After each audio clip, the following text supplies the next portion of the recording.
The only thing we have to fear is fear itself.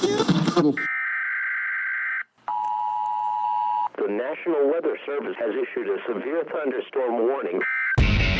Welcome to the Common Sense Practical Prepper Podcast, where prepping doesn't have to be complicated or expensive. Coming to you from a well-defended off-grid compound high in the mountains. Coming to you from his Florida room in Richmond, Virginia. Neither off-grid nor well-defended, unless you count his chickens and cats.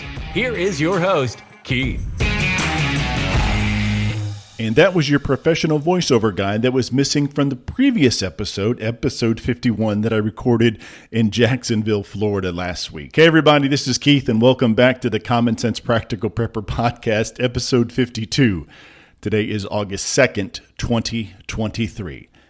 Did you all hear that late last week or early this week, an illegal Chinese biolab was raided and shut down in a very small town in California? Now, this building first came to the city's attention last year when a code enforcement officer, I guess this is an officer, kind of like building inspector, health inspector, to make sure everything's, up to snuff, up to code with your particular business. He or she noticed a hose sticking out of the lab in a place where hoses should not be sticking out of. Okay, I don't own a biochemistry lab.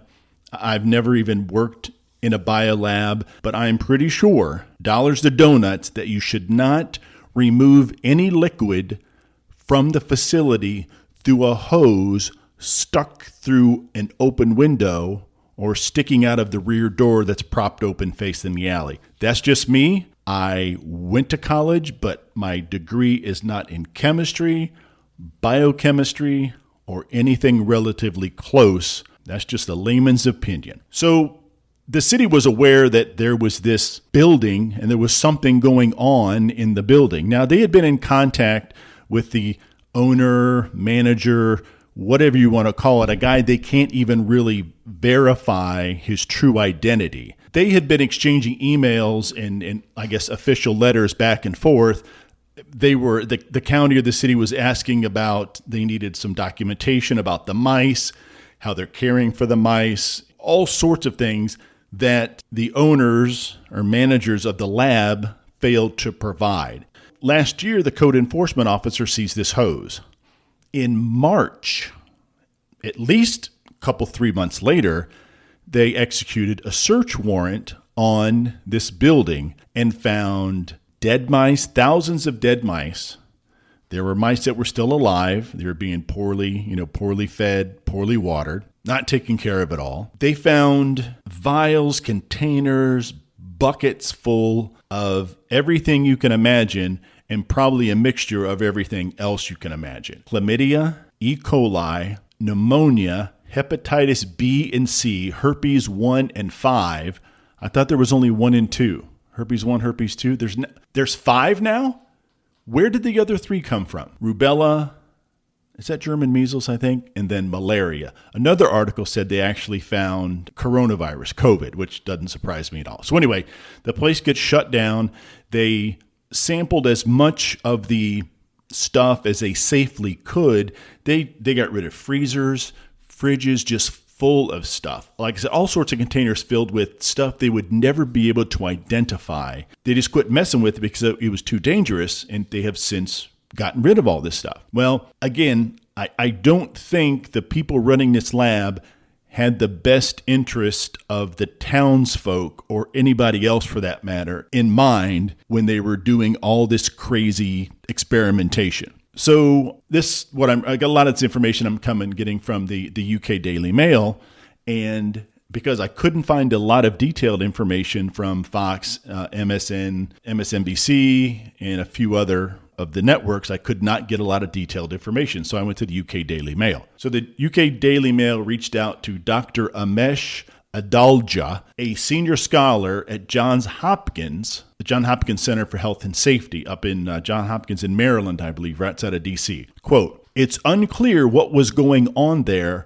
but I don't think any of those things the organisms we're talking about, they're fairly ordinary. those would not be efficient biological weapons versus something like anthrax, which we've seen used as a weapon before. He further positioned himself by saying, this operation could have been launched several years ago as a COVID diagnostics manufacturer in order to profit from the dire need in 2020 for COVID tests. So this doctor wants to tell us a rundown, illegal Chinese biolab, nothing to worry about because chlamydia, E. coli, pneumonia, hepatitis B and C, herpes 1 and 5, rubella, and malaria, those are fairly ordinary. So we don't need to worry about those. Now, those are the ones that were identified.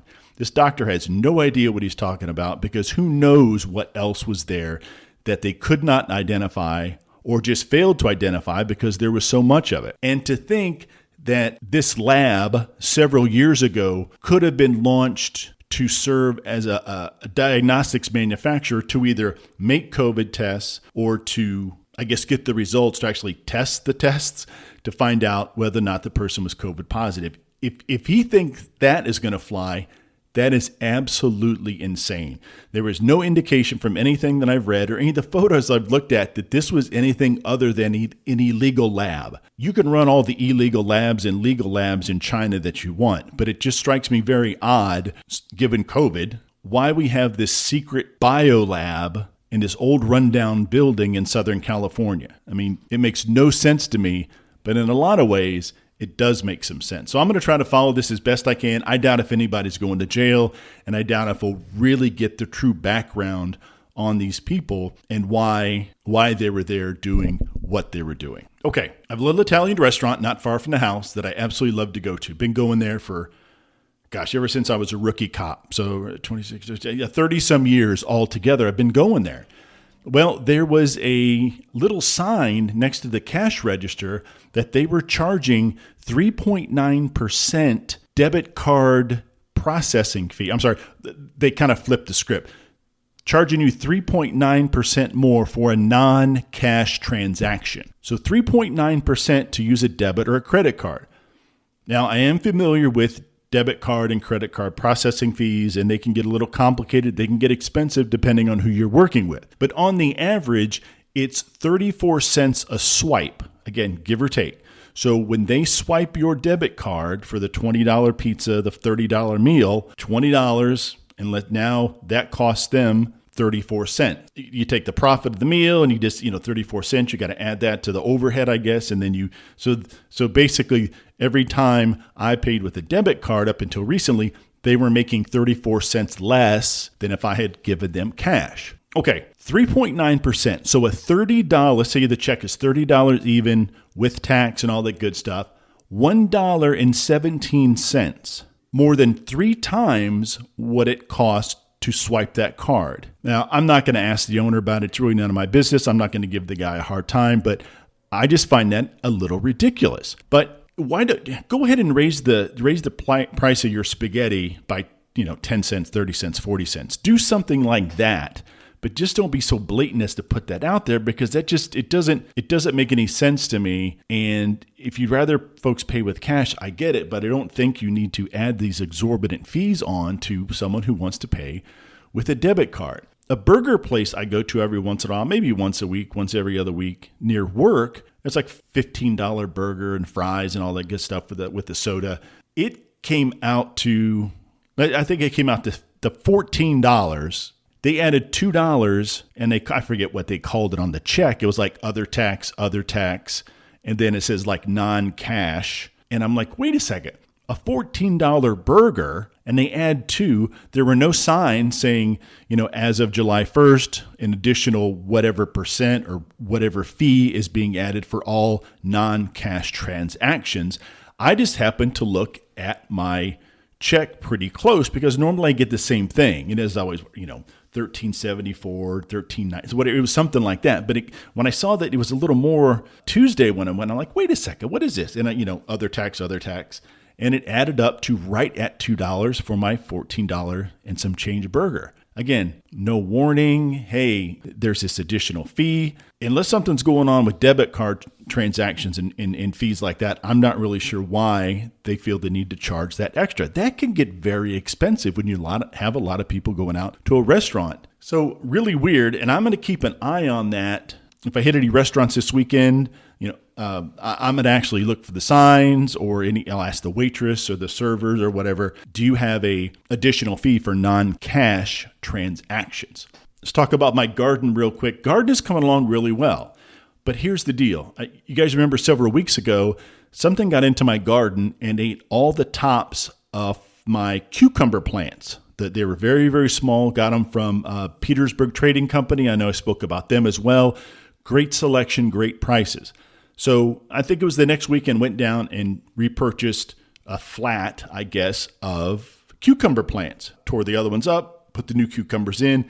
They start doing their thing, and I build some little trellises for them to try to keep them off the ground to get the cucumbers. Well, the other day I noticed that I've got a couple cucumbers, but it looks like I've got some zucchini growing as well.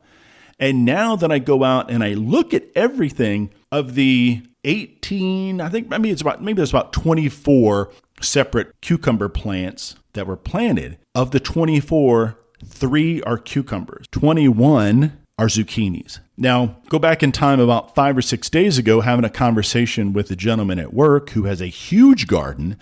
And he said, I'm never going back to the Petersburg Trading Company because I thought I was buying a certain type of tomato and it ended up an entirely different type. Now, I get it, but would you want to buy, a tomato like there's like Better Boy. If you want to buy a Better Boy tomato, that's what you look for. You don't want the Roma tomatoes or whatever kind of tomatoes they have out there. You want whatever the Better Boy tomatoes for a particular reason. Maybe you're canning them, you're making spaghetti sauce, then you get something else. Immediately when I realized 21 of the 24 plants were zucchini, I went right back to that conversation I had with that guy at work. And I'm like, well, now I know I'm not going back to the Petersburg Trading Company unless getting something I absolutely can identify.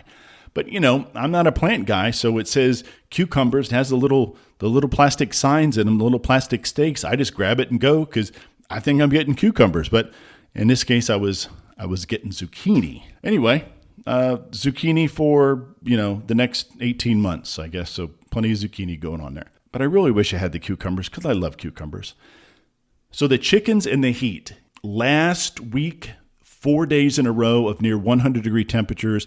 Put the heat index, depending on the day, 106, 110, 111 one day, which is really, really hot. Trust me. A couple of these days were the same days when I was down in Jacksonville, and it was cooler in Jacksonville, Florida than it was in Richmond, Virginia. But thankfully, the heat has subsided in the last few days, mid-90s, low 90s, and now upper 80s with a relatively low humidity. So it's much more tolerable than it was about a week ago. So with the chickens, I made sure I changed their water every single day, even though with the 5-gallon container, the water, they only drank a gallon or a gallon and a half, maybe 2 gallons.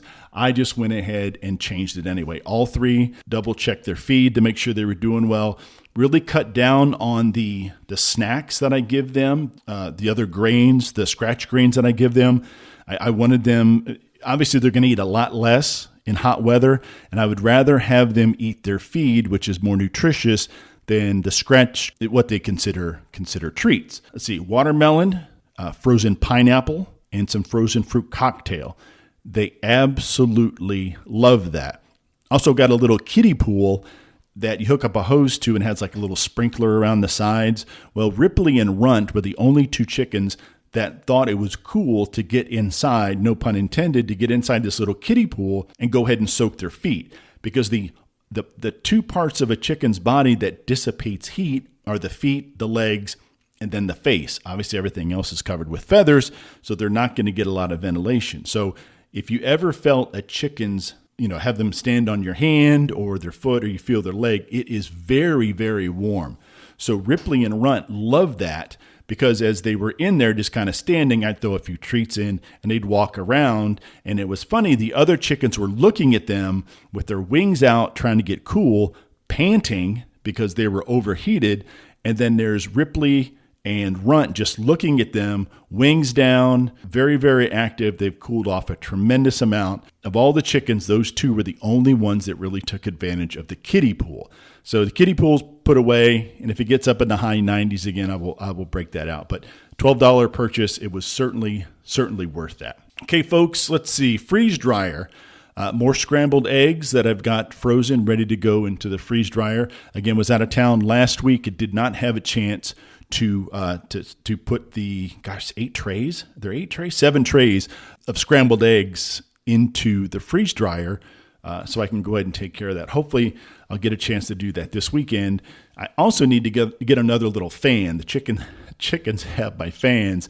I'll get a little fan for the freeze dryer. I have it blowing on the vacuum pump because that gets super, super hot. There's little heat fins or whatever that helps dissipate the heat away from the casing of the vacuum pump, but I always put a little fan on that as well just to help it out. So I need to get one of those, a little $5 or $10 fan at Home Depot, and then I will be good to go. I'm still on the Twitter. Search Common Sense Practical Prepper Podcast, or you can, the actual tag name, I guess, is prep_podcast. Practical Prep Podcast at gmail.com if you want to reach me there.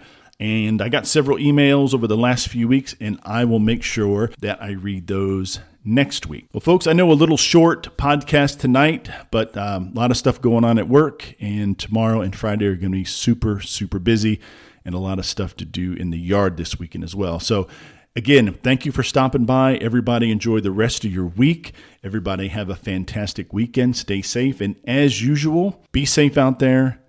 Take care of one another, and until next time.